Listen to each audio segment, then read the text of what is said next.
आज के क्लास में हम लोग को पढ़ना है एक आयत और एक वर्ग दोनों के बीच क्या समानताएं हैं और क्या अंतर है।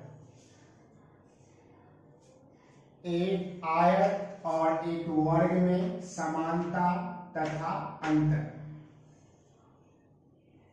तो पहले हम दोनों के बीच समानताएं पढ़ेंगे, जो आयत और वर्ग दोनों के बीच क्या समानताएं होती है।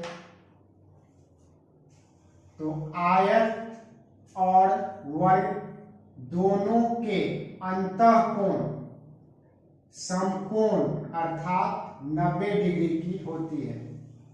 जैसे यहाँ पे ए बी सी डी एक आयत है, तो इसका प्रत्येक कोण अर्थात कोण ए, कोण बी, कोण सी और कोण डी समकोण अर्थात 90 डिग्री का होगा।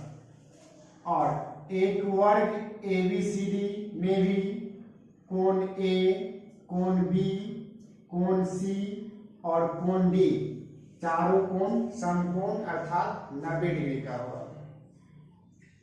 तो ये था आयत और वर्ग के बीच पहला समानता अर्थात सिमिलरिटीज, जो आयत और वर्ग दोनों के अंतःकोण समकोण अर्थात 90 डिग्री की होती है। दूसरा समानता है जो आयत और वर्ग दोनों के विकर्ण की लंबाई जो है वो समान होती है, बराबर होती है। अर्थात आयत के भी दोनों विकर्ण एक दूसरे के बराबर होगा। जैसे यहाँ पे ए बी सी डी एक आयत है जिसमें ए सी और बी डी इसका दो विकर्ण है, तो दोनों विकर्ण की लंबाई जो है बराबर होगी। अर्थात ए सी बराबर बी डी दोनों एक दूसरे के बराबर होगा।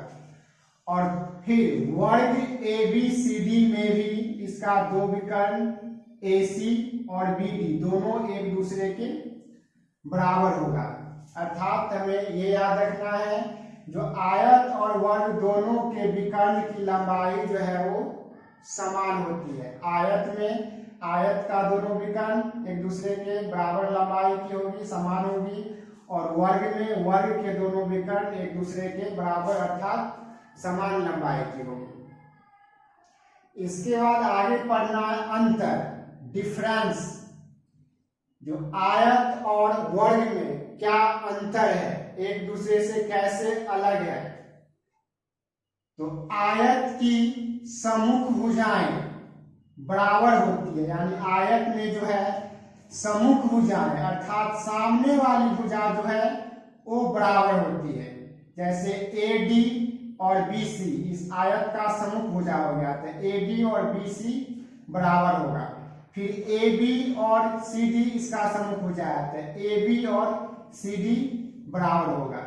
लेकिन वर्ग की सभी भुजाएं बराबर होती है। जैसे यहाँ पे वर्ग है ए बी सी डी, इसका सभी भुजाएं A B, B C, C D और ए डी चारों भुजाएं जो है बराबर लंबाई की होती है।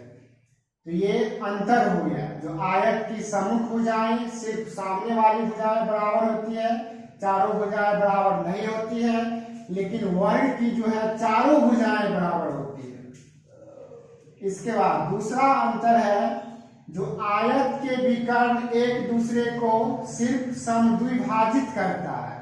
जैसे आयत के जो ये विकर्ण है एक दूसरे को दो बराबर भागों में बांटता है, यानी यहाँ पे ओ ए बराबर ओ सी और ओ डी बराबर ओ बी। लेकिन वर्ग के विकर्ण जो है वो समद्विभाजित तो करती है, लेकिन समकोण पर समद्विभाजित करती है।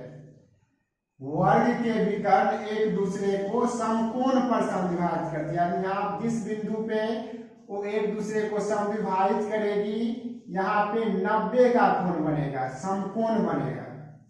तो हमें ये याद रखना है जो आयत और वर्ग में क्या अंतर है। तो आयत की सम्मुख भुजाएं बराबर होती है, लेकिन वर्ग की सभी भुजाएं बराबर होती है, पहला अंतर हो गया। और दूसरा अंतर जो आयत के विकर्ण एक दूसरे को समद्विभाजित करती है, लेकिन वर्ग के विकर्ण जो है एक दूसरे को समकोण पर समद्विभाजित करती है, अर्थात जहाँ पे एक दूसरे को प्रतिच्छेद करेगा कटेगा वहां पे समकोण अर्थात 90 का कोण बनेगा। इतना याद रखना है। तो आज की क्लास में हमें यहाँ तक पढ़ना था।